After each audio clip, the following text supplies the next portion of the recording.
like to thank everyone for being here. Thank you. Aww.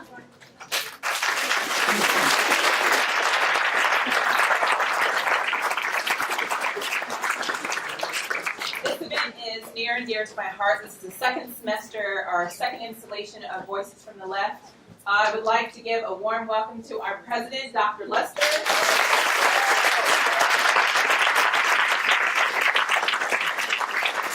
I'm going to give a quick hi and bye. She has to step out. Thank you, and I wish I could stay for your whole event. I just want to thank Sakina for all of her efforts and all the students that have prepared their voices tonight.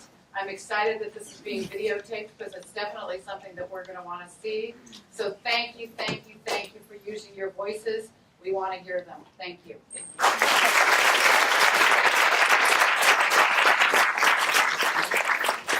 So tonight is Voices from the Left, Voices Against Injustice. I thought of this idea last semester listening to Beyonce. When you don't want something, where do you put it? You put it to the left, right? And so it made me think of all the voices on this campus that are marginalized, to the left. Whether it's because of religion, whether it's because of gender identity, whether it's because of the color of your skin, which does not tell your whole story, whether it's from where you're from, your mom doesn't make enough coins, you don't have enough coins, whatever it is, your voice is important. Everyone has a story, and tonight we're going to share in those stories, hearing about different things, whether it be age, or gender, or color, or sexual orientation. Those stories will be heard tonight. So again, thank you so much for your time. Time is better than money. Well, no, that's a lie.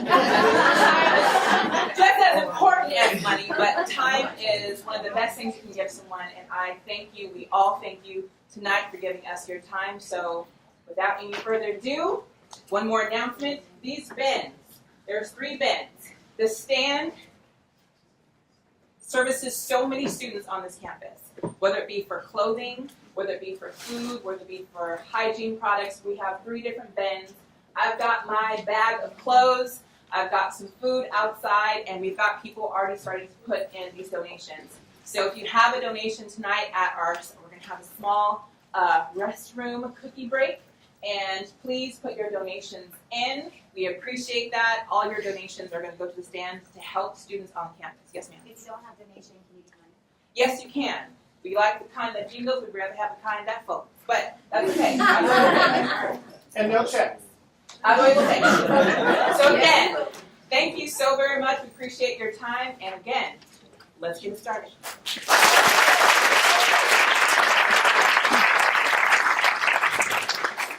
All right. This touching poem is about being branded a criminal the day her parents brought her to America as a child. She had no say-so in the matter. So imagine living in a land for all of your life. Because you weren't born on its soil, you're being forced to leave. The poem is Criminal at Birth by Elaine Maritza Mendoza, and it's being performed by Nichelle Bello.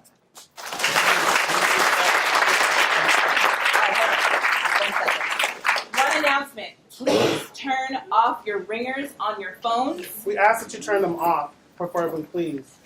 Some people are attending.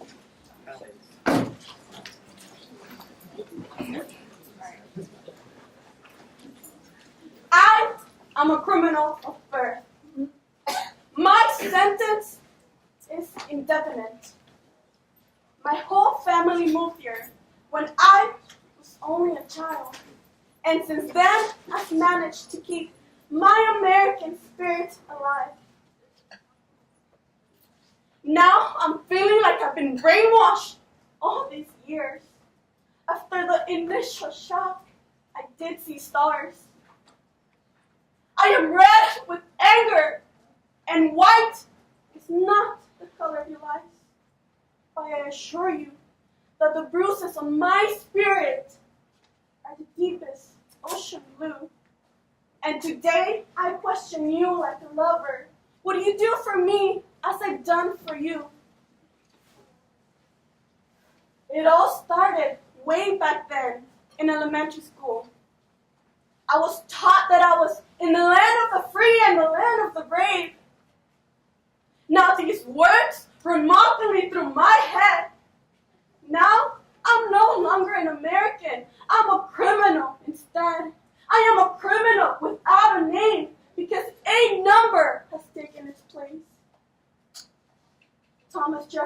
know that all men are created equal, that they're endowed by their Creator with certain unalienable rights.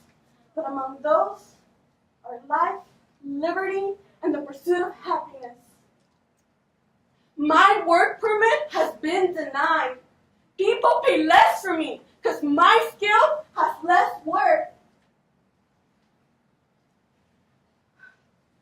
I'm an American citizen that does not exist.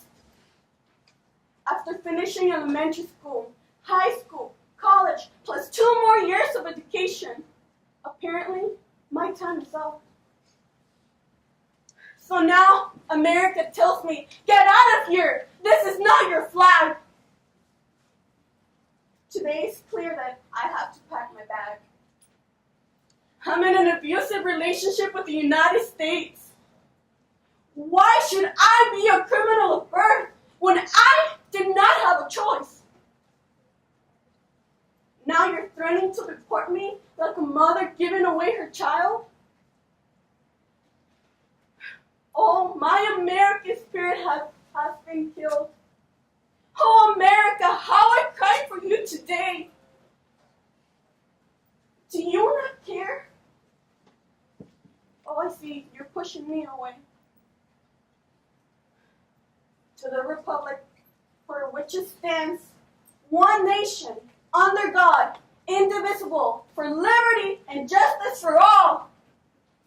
Who are born in the United States, everyone else has no worth.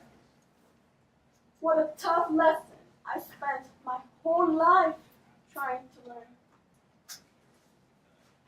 Soy una ciudadana de ningún lugar en este planeta. Y mi crimen fue ser nacida. A citizen of nowhere on planet Earth. I realize I'm just a criminal. A criminal.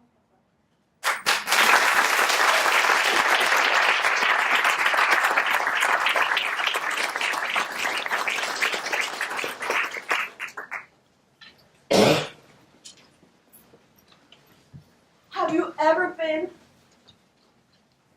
in a space and a place where you become so numb to pain that no matter what happens to you, it feels like you're underwater?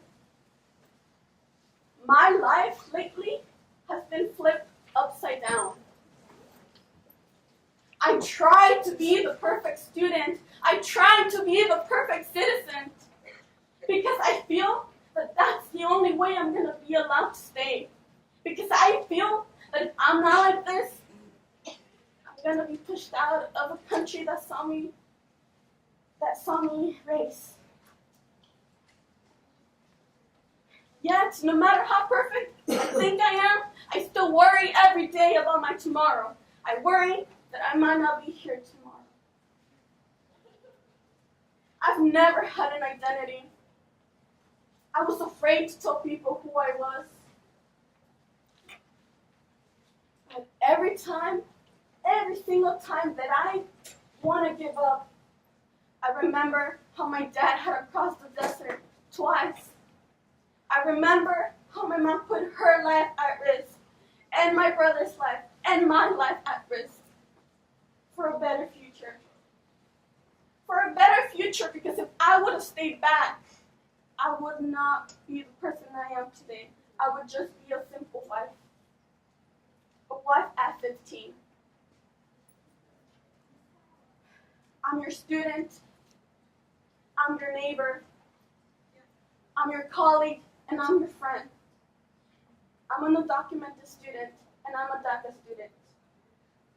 Mi nombre es Michelle Bello, y soy una voz de la izquierda. My name is Michelle Bello, and I'm a voice from the left.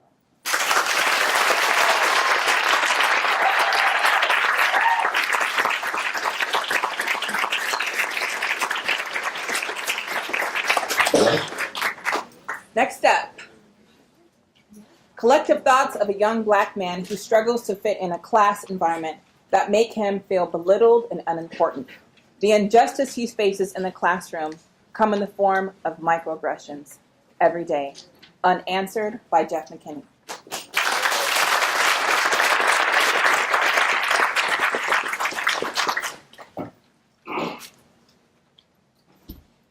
Excuse me. I have a question. Does my learning offend you? When this black skin moves, does it tend to intimidate? Create dyslexia? Make you believe that pencils turn to pistols? Turn the phrase, my mind is my weapon, literal? Make you uncomfortable when I raise my hand for questions? I only practice what I've been taught. Does my intelligence anger you? It seems as if 5-star essays are graded as less than. As if to say I am less than. As if to say I couldn't have done this myself.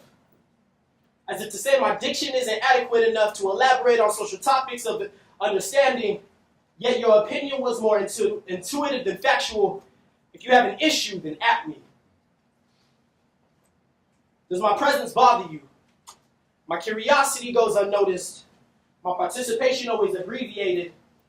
My integrity for your lecture is always questioned.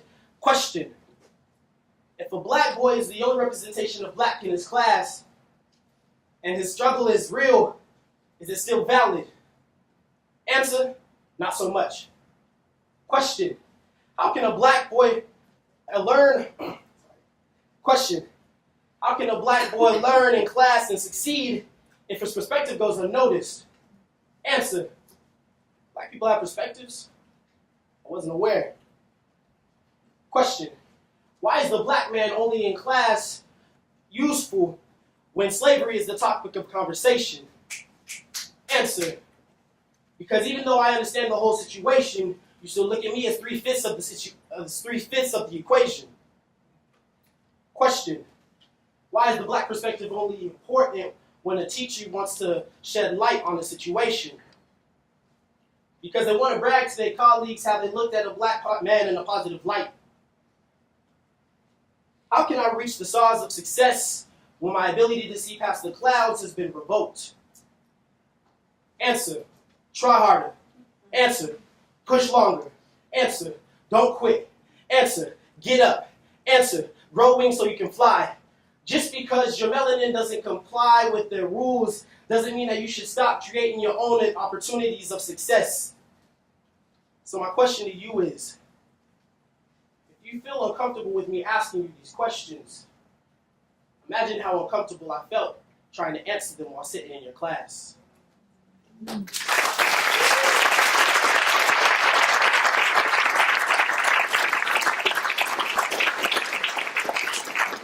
My name is Jeffrey McKinney. I'm a voice from the left.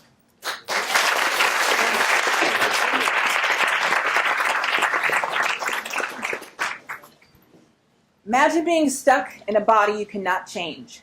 Unable to shed the skin, you feel like an outsider from the inside out, outside in. This presentation tells of the duality of having two identities in one body. One being female body that you are born into but are desperate to strip off, and the other, a male persona that fits like a glove. Here, written by Alicia Harris, Alicia Ellis-May, Zara Alamuswawi, and Taylor Carpenter.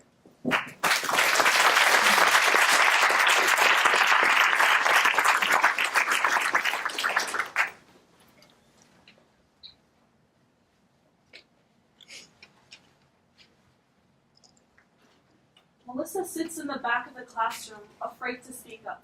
She pulls awkwardly her extra loose khaki cargo pants. She doesn't want the boys to notice her. James finds himself in the back of the classroom. His baseball cap casts a shadow over his pimple-stained forehead. A wide shirt hangs off his broad shoulders, but no one ever noticed him. Melissa! The teacher asks, and she says nothing because she is not here. And Melissa has never been here because Melissa is just some abstract jumble of syllables that does it for her position. She's not what she seems. She doesn't want to have to explain to her mother for the 232nd time why. She doesn't want to wear a dress to prom, doesn't want to paint her face because her whole body is painted on. Melissa! Melissa! James doesn't want to have to explain where he came from. Because with the exception of Melissa, he has been deemed an abstract reality by everyone. And all he wishes for is to get to wear a tuxedo to prom. And Melissa has been tucking in breasts steadily growing for 3 years now, been using duct tape to press them down and mold them more into pecs. She just wishes that people would understand that at birth, her genitals didn't know which way to grow. Mad at God, who couldn't relay a message directly to her hormones to produce more testosterone. understands her is James. And they've been playmates since the age of 4. Around the time girls noticed boys. and boys notice girls See, James' family wanted daughters. instead of sons. And Melissa was always like that male beetle that everyone called a ladybug. Melissa, Melissa, where is she? Sometimes she wishes she could rip the skin off her back, and every moment, every day feels trapped inside the flesh of a stranger. Melissa! As she stands to her feet, wanting to say, I'm here. I've been here since I was born. So quit asking me if I'm a him or a her. Cause when you combine the two pronouns, you get H-I-R, here. And God combined the two genders and put me in this body transgender. I'm here. I'm here. So quit telling me like I'm not here.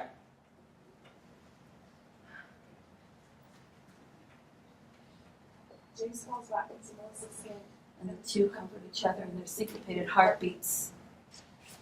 waiting for the day when Melissa can finally scrub off this made-up genetic makeup. And when the teacher asks for James, and he can say, I'm here.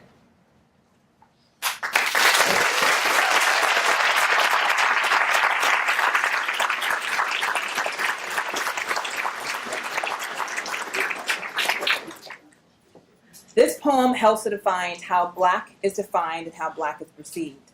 Finally, we discover that true definition of black is sometimes what lies within, and the injustice is seeing the color and not for the person inside. Black is a definition of black by R.J. Chambers.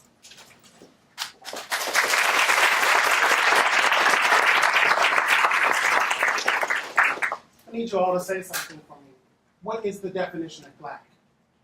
What is the definition of black? Again, say, what is the definition of black? What is the definition of black? Thank you. Black. What does it truly mean? How is it defined? And how is it perceived? Stay with me. Black, defined in the Webster Dictionary as lacking hue and brightness, absorbing light but reflecting all of the rays composing it. Gloomy, pessimistic, sullen, dismal, hostile, and threatening? Do you all find me as a threat or a terrorist? Stay with me. I am the byproduct of kings and queens. My wealth and self-identity were taken away from me. I am defined as a negative with no positive. Without this, I cannot possibly produce a charge. Every direction I look, I have no sense of self-worth or beauty. How can I see? I'm sitting in the back of the bus. Miss Park sat down so that I could stand. King and X said, get off at the corner of tired and enough. As I step off the bus and I walk down a slowly dark street, I see a storefront window. And I walk toward it. And I see a ghost. And she's staring at me. Her lips are moving, but I can't understand what she's saying. But then I hear, look within to see what defines you. And just know, without the past, there is no future. I'm puzzled, y'all. Look within. So what do? I close my eyes and I listen. Not only do I hear, I see infinite boundaries overcome. I see fresh water. I see gold. I see diamonds. I see infinite beauty. It is at that moment that I realize what the true definition of black is. Black isn't big lips. It's not kinky hair. It's not dark skin. It is not a plague. Black is simply just what it is. Black is just black.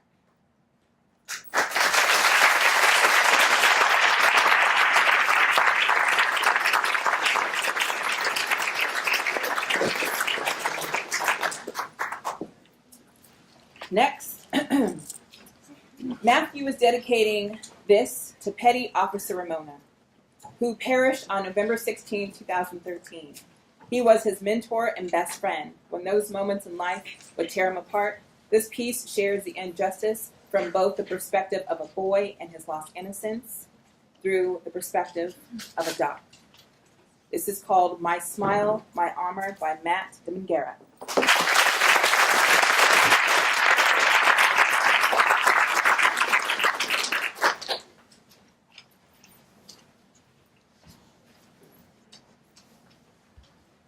Imagine playing with your father in a place so familiar that the warm sun makes all that childhood stress flutter away.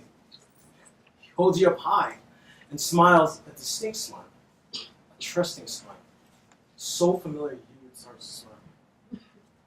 Now imagine close sounds of explosions bombarding every side. All around you is a rumbling. You hold on to your father. Still, he holds you smiling. A distinct smile. A trusting smile.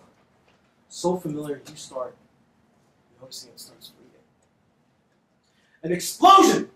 Your ears ringing, dust in the air, you wake with your head bloodied, waking to the view of your father begging on his knees.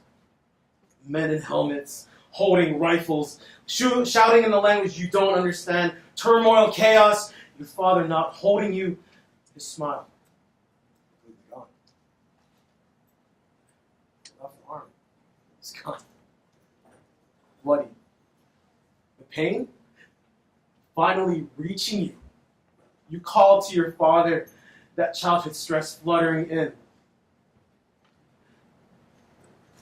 Imagine playing with your father in a place so familiar that the warm sun makes all that childhood stress flutter away.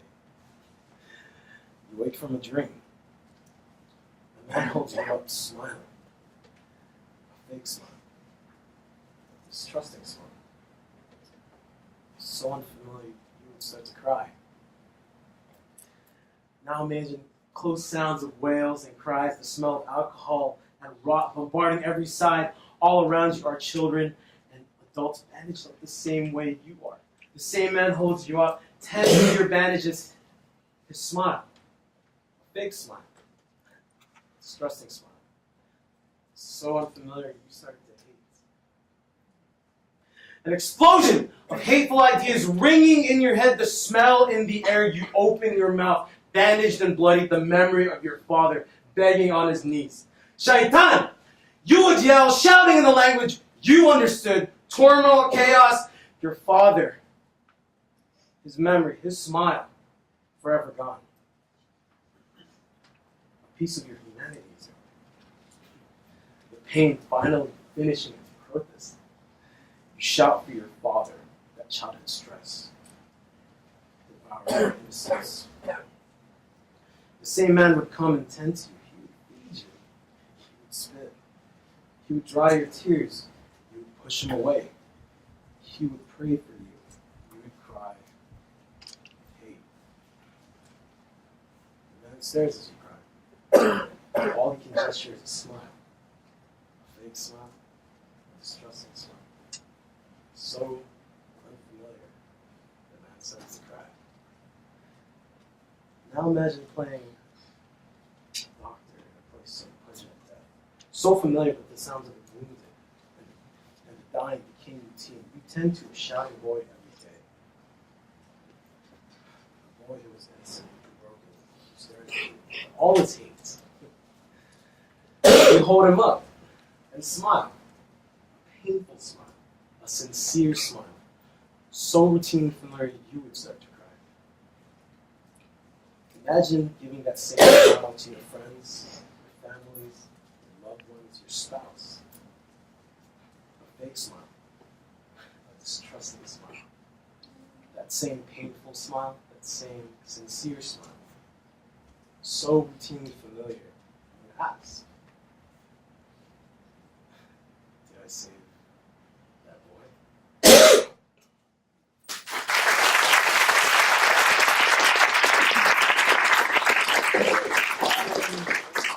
I am petty officer, a former petty officer, Bulgaria, and my friend Romana was my mentor during deployment, and he was my best friend, and he passed away in Paris on my birthday. We were both deployed, and he's awesome. different, and like our jobs and gravity is, just a different person. But he had the best heart that I could tell, because all you could do in that situation is that you're told to hate, but then you have to understand that people are still people, regardless of what it would be.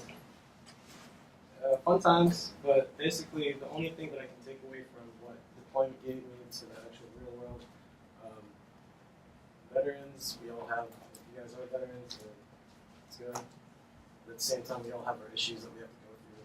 I've been to therapy twice, so it's kind of just like, but it's a real thing, and rest in peace for Mona.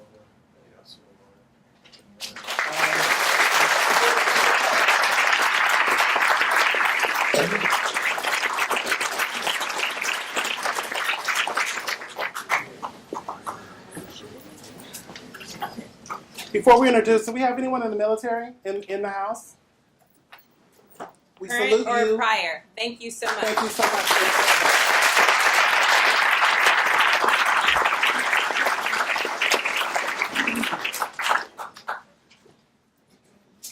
A poem touches on how an LGBTQ woman navigates through life.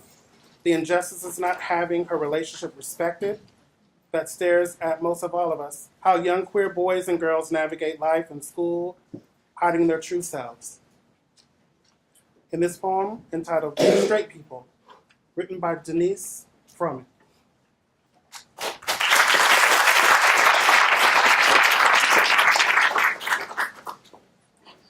Dear straight people, who the hell do you think you are? Do you have to make it obvious I make you uncomfortable? Now you're uncomfortable, now I'm uncomfortable, now we're both uncomfortable. I hate being uncomfortable. Dear straight people, you're the reason why we have closets. I hate the closet. I don't even use a closet in my own house. Why are we in a closet? Why do you make me stay in a closet? Dear straight people, you make me uncomfortable in my own home that I hate to sit in my own living room. Dear straight people, sex and gender are not the same thing. If you mismatch your socks, then you understand. Dear hip-hop, why are you fascinated that gay people rap? Gay people rap. They also eat tofu and ride bikes. What's the big deal? Dear straight people, I don't think that God made a sexual orientation to make you straight. But if she did, I think she would be a dope ally. Why else would she make beautiful rainbows? Dear straight women, straight women, please leave me the hell alone. I am not your experiment. Dear straight men, if I flirt with you, just take it as a joke. I'm laughing. Dear straight people, I'm tired of proving that my love is authentic, so I'm calling for reparations on your ass. When did you realize you were straight? Were you 5? Were you 6? Was it because your parents were married? Was it because your parents were divorced? Did you sit too much glue in the 5th grade? Who told you you were straight? Dear straight people, I'm tired of proving that my love is authentic. I'm tired of proving that my love is authentic. I'm tired of proving my love is authentic. Dear straight people, you make me want to freaking rob you sometimes. Dear straight allies, more please. Thank you. Dear straight bullies, you're right. We don't share the same values. I appreciate things and you kill it. Tell me, what happened to Jorge Marfado, Cecilia Gunn, Lawrence King? What happened to all these nameless faces? They're gone because of straight people. What happened to those souls, too many of them alienated in the hallways of lunchrooms and schools where they keep their voices quiet? Little boys and little girls who plan out their deaths in math class and think that the afterlife is more like an after party. Did you notice that you were killing someone's spirit when you should be keeping it alive? This is taught in too many homes, in too many classrooms, in too many lunchrooms, that silence supports your hate. Dear queer girl, I see you. I too used to change the pronouns in my poems from her to him so I would be accepted by you. Dear straight people, you make young queer girls and boys make horrible edits. Dear straight people, I don't have the luxury of kissing my girl on the corner without being stared at. But tonight, I'm going to point at her, because my wife is right there, and I'm going to zip my hand in hers, press my lips against hers, because tonight, everything is broken, and I know that my love is real, and tonight, I am the only thing keeping us together.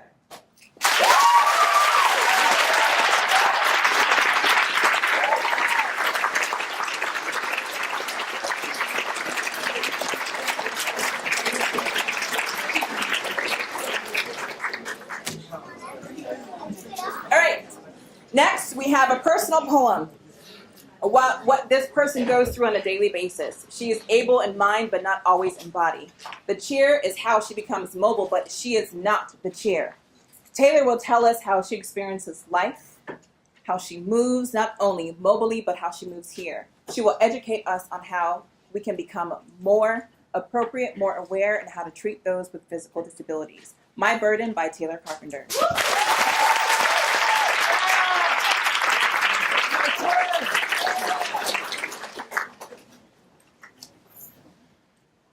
People can be so ignorant. I know they're not to blame. They see me in my wheelchair and say, "Oh, isn't it a shame?" She rides her wheelchair like a race car, the rainbow colors blending into one. She grins, and it's infectious, welcoming, and warm. Bone pain on a cold day. The way you stare, it's not okay. That is my burden. Let me try. Let me do. I don't always need help from you. My body is frail, but my spirit is strong. Help me feel like I belong. Things that are too high to reach. The simple fact that I have to teach that I don't appreciate your use of speech when you say the R word. That is my burden. To run, to leap, to dance is to dream. All these simple things, yet to me they seem complex. And yet you say, wow, that looks like so much fun. Until you actually have to be in one. That's my burden. I say, hello, I'm fine. And you don't know what to do. It's because my body's disabled. Don't assume my brain is too. I know her well, from the inside out. So proud is she. The chair does not define the her she is. I live with her day in, day out, because, you see, I do not notice disability. My body looks different, so my brain probably doesn't work as well, at least not as good as yours, right? Because you're normal. For you, the world is full of open doors. All you have to do is climb the stairs to the top. But not for a moment did you even stop to think, the ramp I'm rolling up is 4 times as long. I should just give up. That is my burden. To me, she is as normal as can be, for I am her. I live with me and disability. To you, we are all the same. Dumb, incapable, unacceptable, lame. Fight for us. We need rights. Fight for us day and night. We are the problem. We are a mistake. You give so much. All we do is take. You've done more than enough. I should be thankful that you care so much about me. That is my burden. You need to listen and try to understand that I need you with me to take a stand. Stand up for me when I am weak. Stand up for me. Help me be seen. We all have our challenges, but I'm the inspiration. Because I've overcome things you can't begin to imagine. What's wrong with me? Not this chair. You are my burden. Ooh. I'm Taylor Carpenter, and I'm a voice from the left.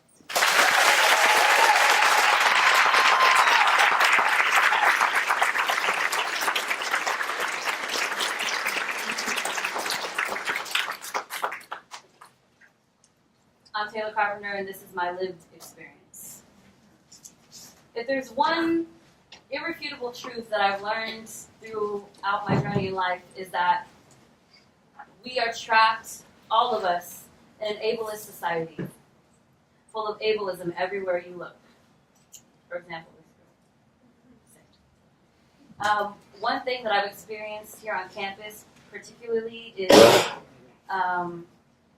ableism that is so deep that those who are ableist don't recognize that they are ableist, so it's just a difficult situation altogether. But I was rolling through the hallway one day, and you know those little buttons on the sides of the walls that open the doors? Yeah. I was reaching, I was about to push it, and I'm literally this far away from the button, and all of a sudden this hand reaches in front of me and touches me here and pushes the button for me. And I'm like, whoa, what's happening? What's going on? I don't understand. So I look to my left, and there's some girl there, and I'm like, okay, thank you. That was helpful, I guess. And I mean, I had it. My hand was almost there. This close.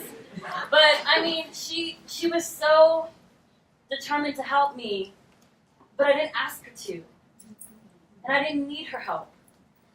And that's a form of ableism that's so deep that I didn't know what to say. I couldn't say anything because she helped me. And in doing so, she was so proud of herself, and it was almost like she helped me for her sake instead of for mine.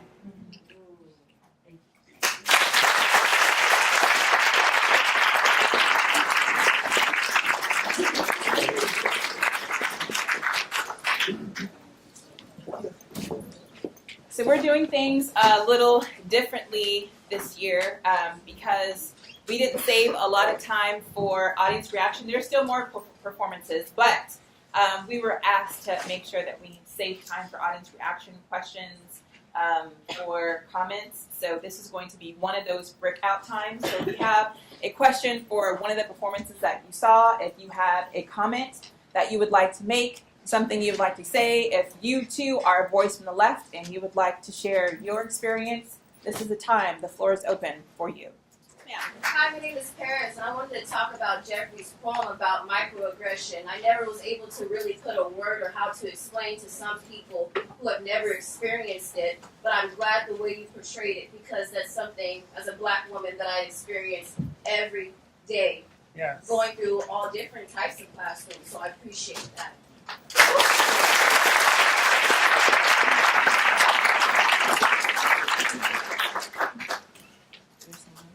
Anybody else? Extra credit? Everybody's on. Hi everyone, my name is Sarah Isabella, and this is weird for me because I don't usually participate. But Taylor, I have cerebral palsy, so I know what it feels to not ask for help. And sometimes I just think, I'm going to give you the good experience that you helped me, and I'm like, I have to smile and say thank you, but I can't do it, yeah. And sometimes I feel that it will be rude for me to not say thank you. I always be able to do it, but I don't know. I feel like it was a different focus because I'm always giving that experience to people that they help me and they wow, superheroes. I really connected to you, and that was so inspiring to me. Thanks.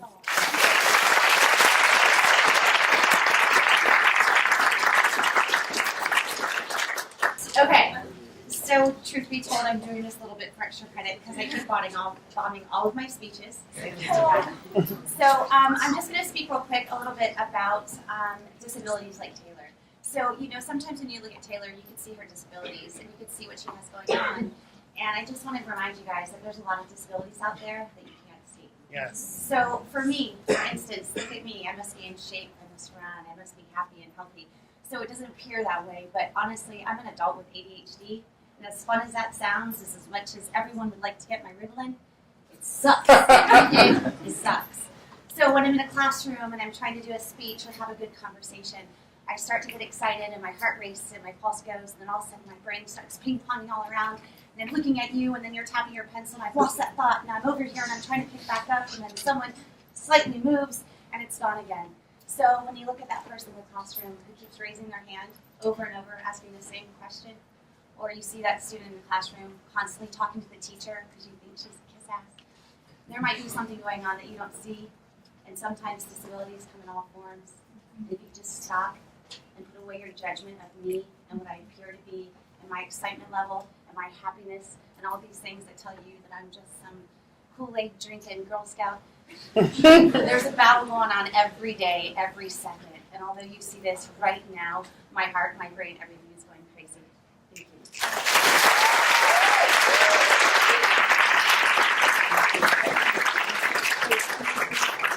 Hi everyone, my name is Colin O'Connor. Taylor, I just love your enthusiasm, your passion, and I also have a disability myself. I have autism. I know I may not look like I do, but I've been bullied every single day as a kid. When people wished ill on my birthday, they said, "You're scum, you're worthless, you don't deserve to be where you are." But I'm proud of who I am. I thank my parents, I thank everyone in my life, and my overall childhood dreams to become a dolphin trainer at SeaWorld. And people judged me.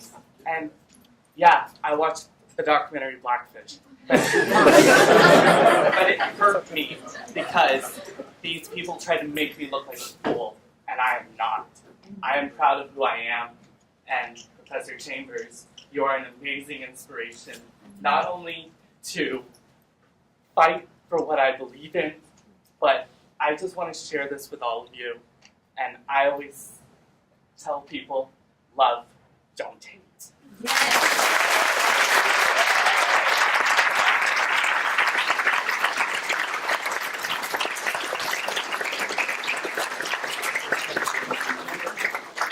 Oh, I gotta hug you too, damn it.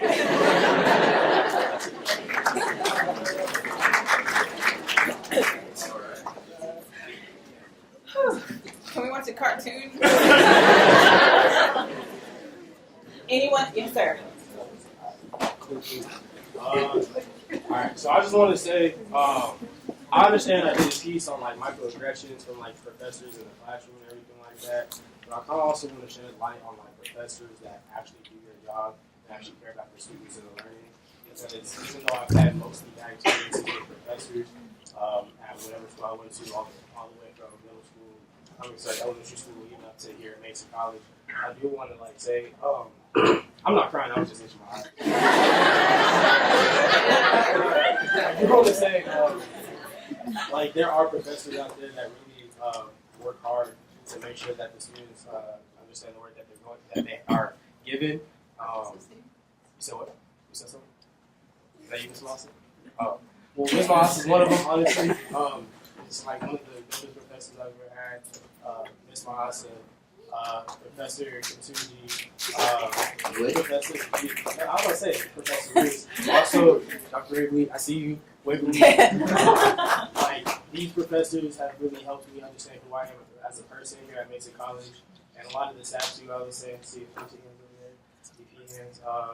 I see also Dean Maxey here on campus. So, like, even though I understand, like, sometimes it might be hard, especially for those people of color, when you're in the classroom and you feel as if, like, the professor just might not be, like, paying as much attention to you, whatever the case may be, but just also understand, like, remember that one professor that really touched your heart and made you feel like an actual human being within the classroom when you're really just trying to learn and get your work done. So. Got one more. Yes, sir. My name is Juan Valdez, and well, my feedback usually sucks, but honestly, everyone who got up to give feedback and everyone who got up to present up in the front, I don't know how you do it, but there's no way I'd ever be able to do that. Well, all your stories were really inspiring, and I'm not good at public speaking, but that's okay. You're doing great. Honestly, all you guys are doing great, and I respect that. Thank you.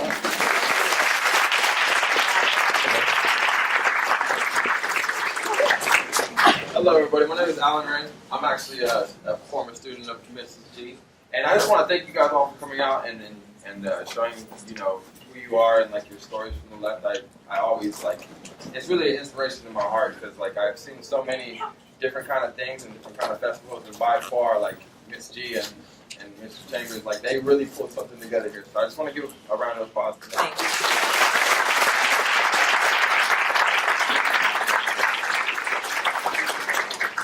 Carl. No, Carl.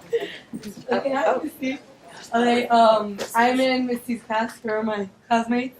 And I just wanted to say that every day I come into your class and I see you with your bracelet, your rainbow bracelet, always shining, you're smiling.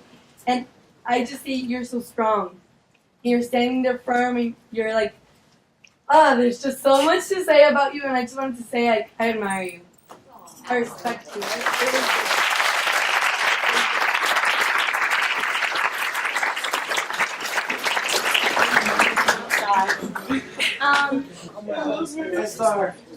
Hi.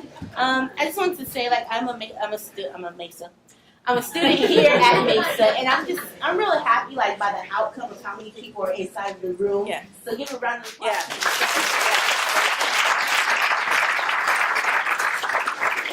And I really enjoyed your poem. I'm straight and everything, but I just see. I feel like it was for me. No. No. Okay. It was touching, and I really appreciate it, and it's something that we should all know, just like from the straight community. Like, a lot of people should start sticking up and start opening our mouths. So I just want to thank you. Thank you. And that's not it. I hear people keep saying, they appreciate your class. Where do you teach, and what do you teach? I am a professor in the communication department. Can I get a shout out to my communication department? Our chair, Terry Cullenberg. And our dean, Linda Hensley. If there are comm professors, can you stand up so we can give you a shout out too? Yeah.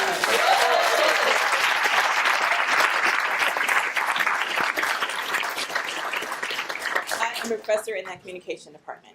And so I teach classes over there, interpersonal and oral communication. Mm-hmm.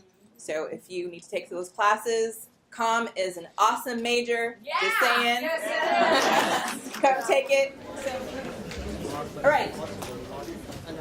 This poem is about aging. How it can sometimes get the best of you, but you have to take it in stride. Professor Huneberg will also tell us about what it's like to sometimes feel invisible due to her age. Gracefully Old, written anonymously, Professor Elizabeth Huneberg.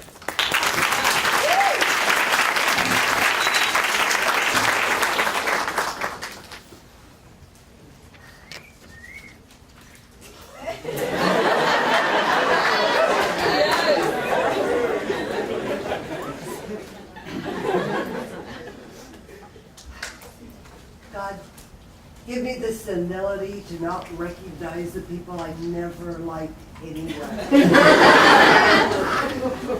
The good fortune to run into the ones I do, and the eyesight to tell the difference.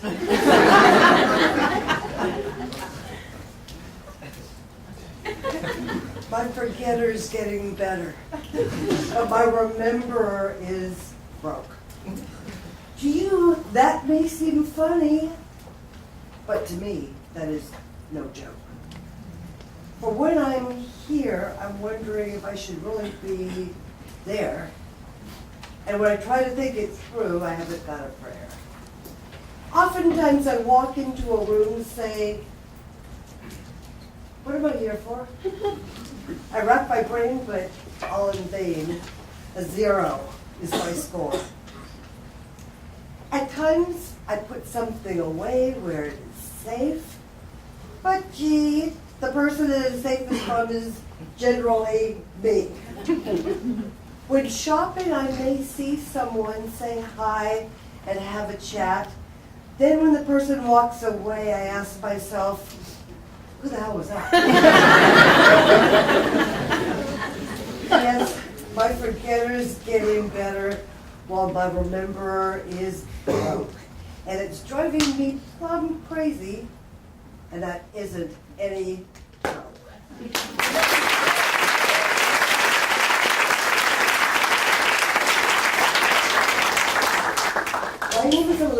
Kuenneberg, and I'm a voice from the left.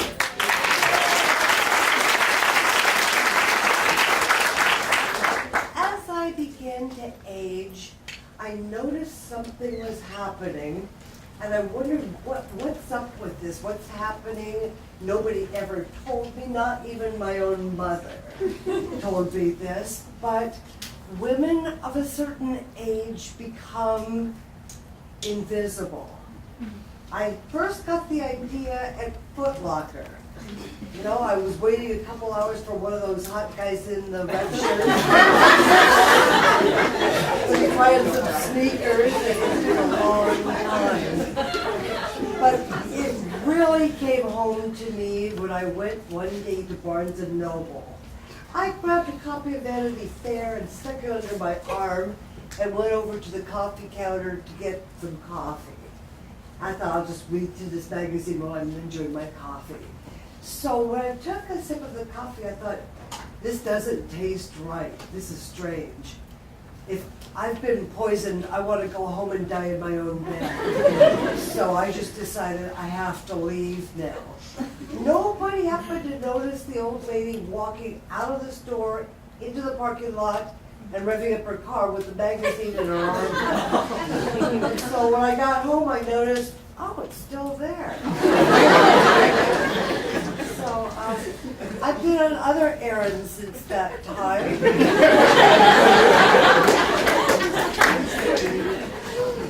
I checked my armpit. I found lip gloss in there. Lip gloss? Dental floss? So I've decided that if you're going to be invisible, you just have to learn to enjoy it.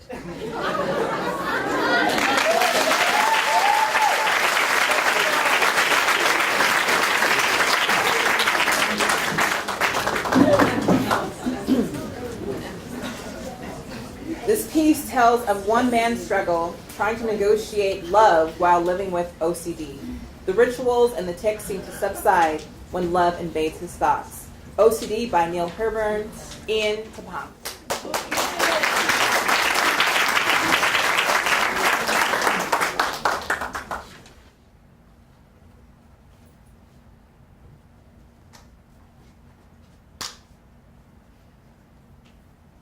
The first time I saw her, everything in my head went quiet.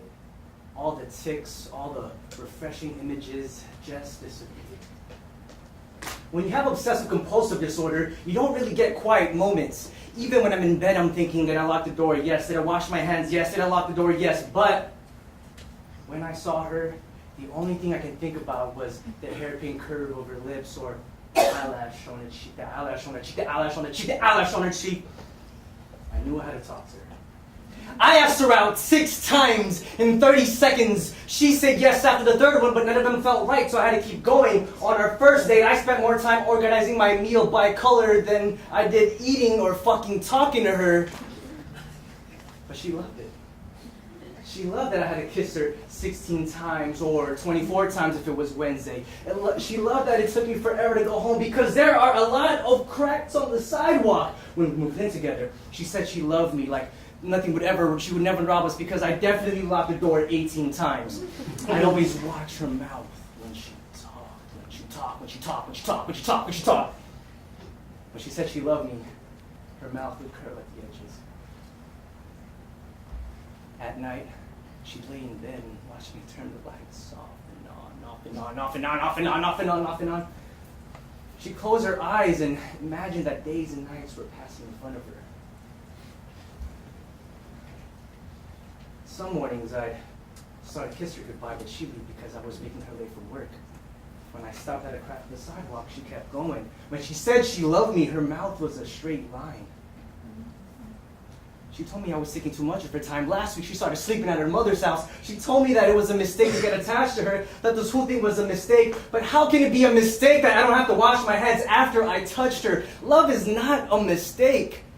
It's killing me that she can just run away from this, and I can't go out and find someone new because I always think of her. When When I obsess over things, I see germs sneaking in through my skin. I see an endless succession of cars, and she was the first beautiful thing I ever got stuck on. I want to wake up every morning thinking about the way she holds her steering wheel, or how she turns the shop knob, like opening us, or how she blows out the candles, blows out the candles, blows out the candles, blows out the candles, blows out the candles. Now I think about who else is kissing her. I can't breathe because she's not doing it right, and he only kisses her once. I want her back so bad. I leave the door unlocked. I leave the lights on.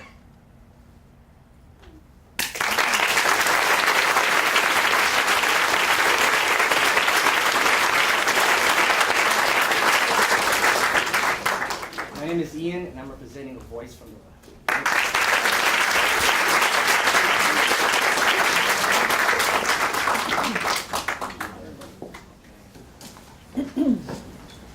This story focuses on the life that was snuffed out too soon.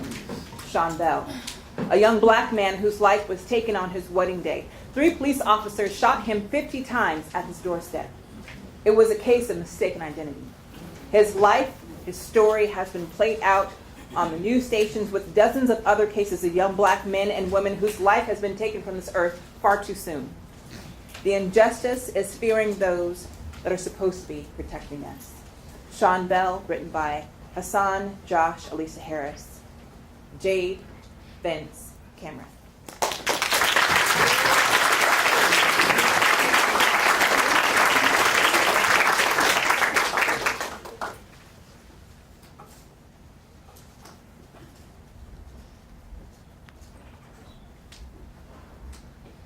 In police speak, brown skin means bullseye, so we pour lead into flesh as if blood could baptize these barbarians and make them men.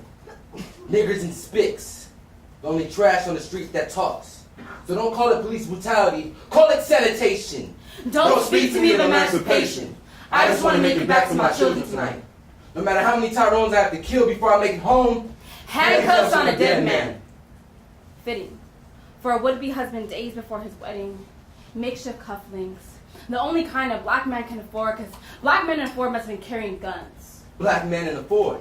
They must have been aiming at us. Otherwise, why would I feel so afraid? I feel so afraid. I wasn't afraid when I lost my life on an uneven playing field in the land of Queens, where I, a young prince, soon to be married to my princess, who would take my last name, Bell, in a church of ringing bells. But before that, in an instant, 4 bullets rung the doorbell to my heart's entrance, ending my existence, leaving me voiceless. Boxed into the idiot box as a 5 o'clock story. No chance to freely use my voice box to protest these 50 shots, aimed towards my chest. I'm sorry, but this gun makes me feel manly. In these concrete jungles where monkeys came to be kings, but I showed them. Blow them to a million little pieces and make for damn sure the little whore's father never picks her up after recess. What do you mean? Go back where you came from. My ancestors worked hard to build this country. Brick by brick, school by school. Like passing tombs, building our prisons until we can't tell the difference between escaped prisoners and black men. So everybody's a suspect. You all give the description. 50 shots and life still goes on for me. Life ain't nothing but a memory for me. Body laid to rest before my time, whatever that means. I mean, I guess it was my time, but is it too much to ask for a little bit more time to spend with my daughter, who at this time has no perception of time, but in time will try to remember a time when she had her very own personal giant who roamed the earth. They're trying to put us on an interspecies list. Instead of walking down the aisle, I stand in the morgue with my would-be husband, where we take our would-be wedding pictures. See, when you die unjustly in this country, everything is a would-be. Would-be college graduate. Would-be thug. Would-be good cop. And would-be guns. Would-be self-defense. Would-be justice can't seem to show her face around these parts. She's probably tied up at a funeral, because justice, as a black woman left waiting at the altar, tears on her face, she places her bridal bouquet on Sean Bell's grave. Tell him, I'm sorry I couldn't be there. I'm just afraid to raise a black son. And now my family's being forced to eat the feces of concocted stories by these white men. The same white men who almost eradicated the buffalo and bison for sport. So it's not even that far of a stretch to see they just got bored and decided to play the most dangerous game. We never hid from blue and red. We hide from blue and white. It doesn't matter if you have blonde hair and light eyes, because everybody dies is Buried in black. Color is irrelevant, because when you get shot, everybody bleeds. That melanin in your blood is a disease, and best believe I got the prescription. Only death can cure your sickness.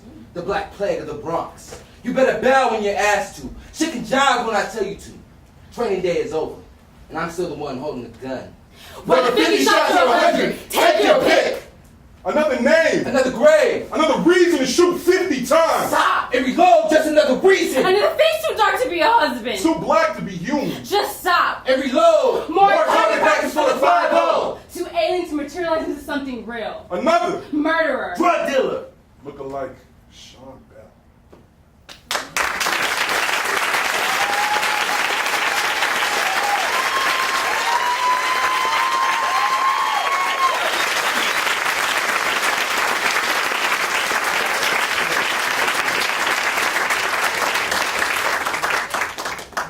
I'm Jade and I represent a voice from the left.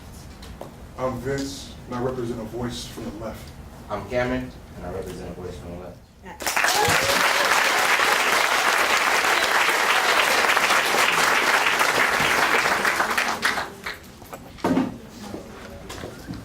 So my brother and I always end these stories with a way to uplift, a way to bring closure. And even though if you are a voice from the left, even though if you have felt oppressed, you can always rise up. My favorite poem, I Rise, by Maya Angelou, speaks to just that. You can trod me in the dirt, but I rise. Every time you want to smush something in the dirt, what happens? It rises up anyway. So it doesn't matter how many times you put your foot on my back, I'm still going to keep going. I'm still going to keep rising. You will not shut my voice. You will not shut me down. I will continue to rise.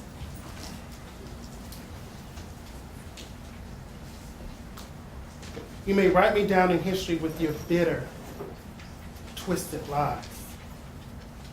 You may trod me in the dirt, but just like dust, I'll rise. Does my sassiness upset you? Why are you so upset to grow?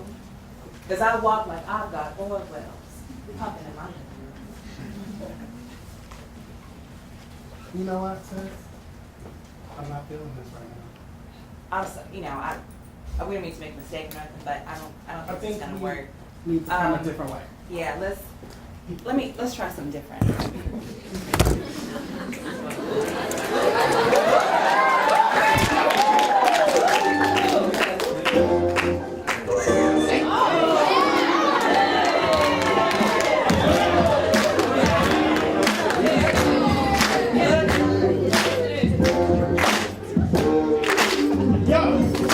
Don't let nobody knock down to you and touch your character. We gotta rise above this madness and mass hysteria. Life is precious, stressful, and hectic. People dying every second. Try your best not to let it get to you. Ignorance will try and fool you. Not to tell you act the weak and try and fool you. But we rise like the sun in the heaven. There's only one way out. Stand by your word. The road is unforgiving and still not political. Those who are cynical. You got to stand up, raise your fist and stand up. We won't change, we'll do it together. That's what stand up. Yo, talking to every woman in town. Anyone goes through adversity in their life now. Check it. You can overcome any obstacle. Believe in yourself, because nobody's stopping you. You can hate me for my words or my purpose. Because you hate me to my mind, to the purpose. You can try and put my flame out, but I burn it and you can't. My spirit don't burn like serpents and you. Hallelujah! God is good. I try to do the best I can, but I think I can, but still I shouldn't. We the people. For the people. Why the people? We people. What's going on, people? Yo, too many cavities, mass families. It only takes one to laugh and live to laugh.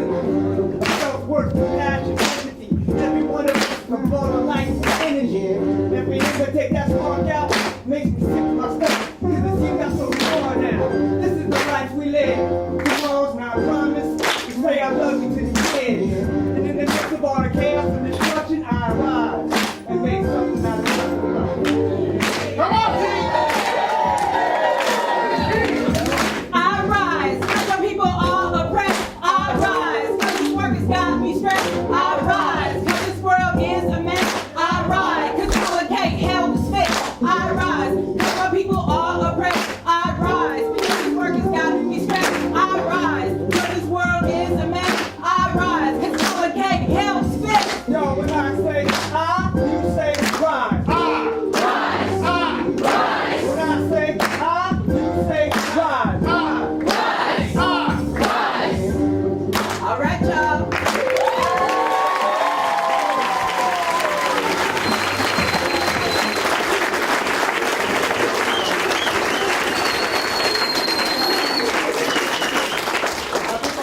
Very often, not often that much, just trying to get to perform together. And I just want to tell her that I'm your biggest fan. She says that I am, but this is an amazing woman. But we both give 120% to our students. My students, Stand up. G and Denver students, stand up. Stand up, my students, stand up.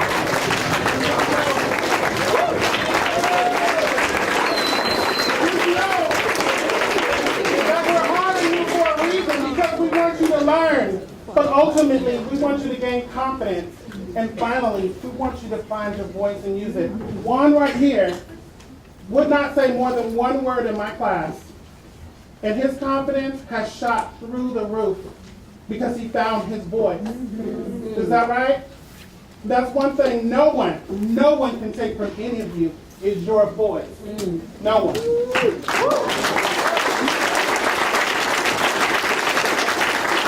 We want to bring back Charles Williams, who's a local rapper here in San Diego. Give it up.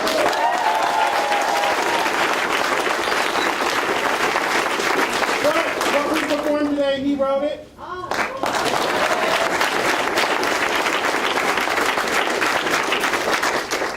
So again, voices from the left. So what I want you to do is, if you are a woman, please stand. If you identify as a woman, please stand. If you identify as a person of color, please stand.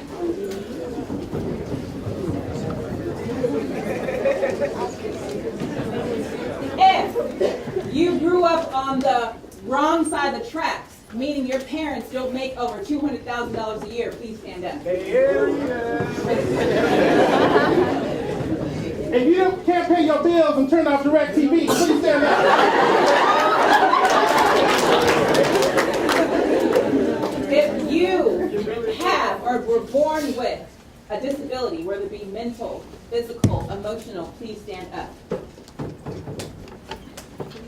If there is someone in your family that has a mental, physical, or emotional disability, please stand up. Wow. Look around this room. These are the voices from the left. Each one of you has a story that is important, that needs to be told. Our voice is our strongest weapon. When you put these voices together, look how loud you can be. Your voice is something that cannot be taken away. Never let someone squash your voice. Again, when someone wants to trod you in the dirt, say, that's okay, because I'm going to keep on rising to the top. Look around you. These are the voices from the left. Know that your voice is your gift. What I do as an instructor is I try to cultivate that gift. Even though you think I'm strict, that's okay. It's for a reason. I am strict for a reason. Because I want you to take something away with you. You have no idea what you guys give me on this daily basis. Thank you so much.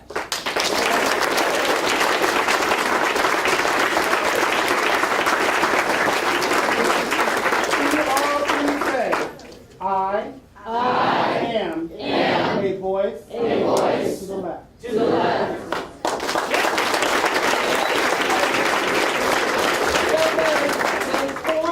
If the surveys, please fill them out. Hey, hold on. Hold on. Hey, don't talk to him. He's retarded, all right? He looks different. I don't know why. For some reason, he's got droopy eyes. I think he's stupid, guys. For some reason, he doesn't talk well. You should have seen it. He tried to do that, and he fell. He'll never make it to the fucking NFL. Fuck you! If you talk like that, you're going straight to hell. No, he's not dumb. He's got Down syndrome. He loves sports. You should see him run. There's nothing wrong with my brother. I love him just the way he is. Patience, appreciation, love, and care. He taught me all this. I couldn't picture life without him. Always greets me at the door, so happy to see me. I never doubt him. If I could pick my brother, I would pick him out of them all. You'd be amazed at some of the things that he could draw. Nah, he's not retarded at all. He just has an extra chromosome. They should call it up syndrome. He puts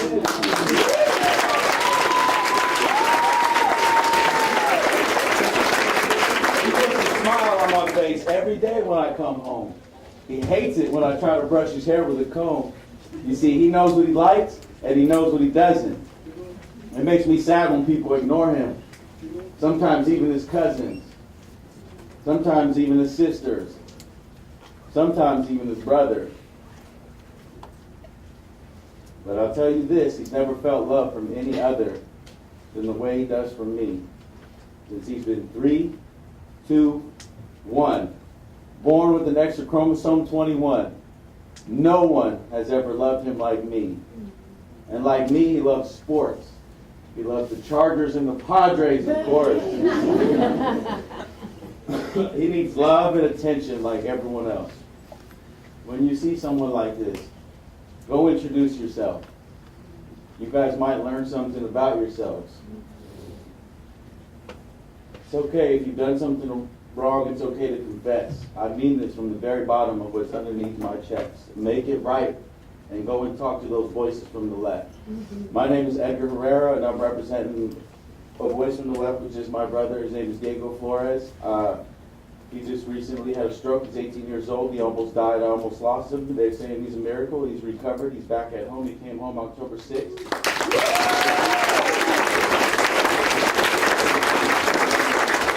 Right after the surgery, he wasn't walking. They had to take him to UC over at Hillcrest really quick. They had to perform immediate surgery to remove that blood clot. Everything's all right now. He wasn't walking, was on a wheelchair, and now he's off the wheelchair. He's moving and stuff. He's back at school. Everything's been going great. And I wrote that myself. That's all me. And the only reason why I wrote that was because 1 year ago I had Professor G as my professor, and to bring back to the gentleman that was sitting here in the front, his poem was great, by the way, but he's so right about these professors that don't get the recognition that they should. I go to San Diego State now. This is my first semester there. Part of my journey was at Mesa. I will never forget this place. I love this place because this is where I came from, and it's professors like G that gave me that opportunity. Last year I performed. I couldn't do it this year, but I did come because of everything that happened to my brother. I was going to be in the show. She knows how much I wanted to partake in this. I have that memorized still from a year ago, and that couldn't strike any more true than it has these past couple months. And that's my best friend. That's my brother. And anybody that has a disability, don't fucking judge them, you know? Please don't, especially, just because I'm saying this. My kids with Down syndrome, they're not stupid. Talk to them, say hi, say what's up. People who are autistic, it doesn't matter. We're all the fucking same. Be happy, share love. Don't hate. Thank you.